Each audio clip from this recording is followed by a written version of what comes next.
Howdy everybody, back with another walkthrough for you guys, and it's on a kayak build today for our good friend Manny B over at the Skinnywaterboyz.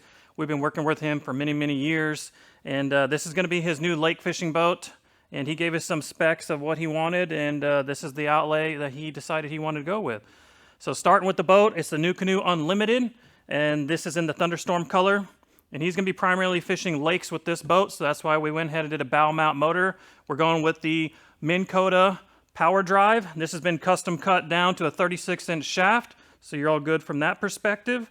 Up front here, this has the spot lock technology, all the goodies that you want for on the lakes. So that's why we're going with this platform, and he's going to go out there and crush it on the big water with it.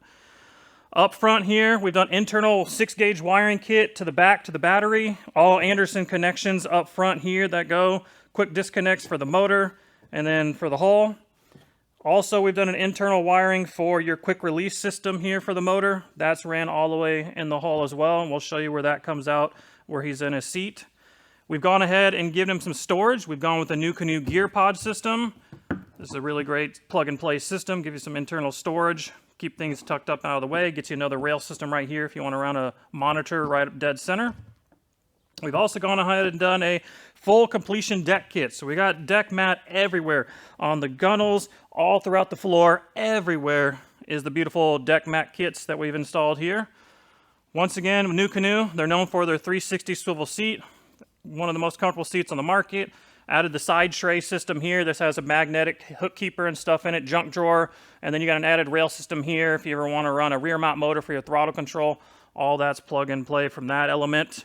And then here on the stern, he's going to be running the Blackpack system, and he's also going to be running a 12-volt system. So it's a 12-volt, 100-amp-hour battery. Inside, we're running the Zpro system, and then we got it into the Newport battery box right here.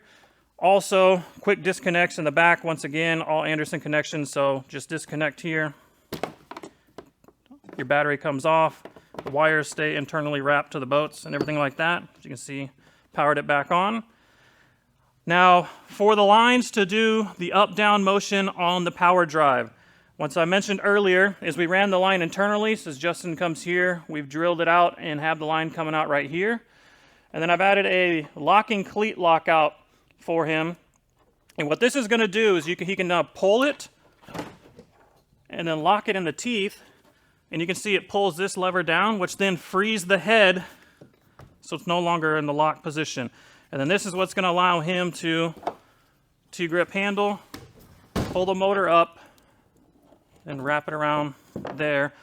And the motor remains up in place. Now, the motor guide system that everyone loves to run, the XI3, as of now in 2025, doesn't exist. So we're having to do some workarounds. This system has a 2 lockout mechanisms, so this is how he's going to get up and down in shallow water. Pretty simple to deploy once again. Down it goes. Undo his lock mechanism, and now the whole motor's locked, so it's locked in place. It can't spring up on him. So that's what we've decided to do for those systems. The Minn Kota system, all wireless, remote, so he's going to wear around his neck. You're going to go ahead and get all the left-right turning, spot lock, anchoring, everything. So this is going to give him all the control he's going to want on a big body lake of water so he can fight wind or anything like that and maintain positioning. So anyways, super thankful for Manny for reaching out to us and allowing us to build this boat for him. Once again, we greatly appreciate him and everything he's done for us over the years and repping us and partnering with us for years in the kayak fishing community around Central Texas. If you have any questions on this or you want a boat build similar to this, let us know. Otherwise, I encourage you to check out the channel description and go give Manny a follow and check him out because he produces some of the best content for fishing-wise in the state of Texas. If you have any questions, let us know. Otherwise, appreciate you watching, and we'll check you guys in the next one.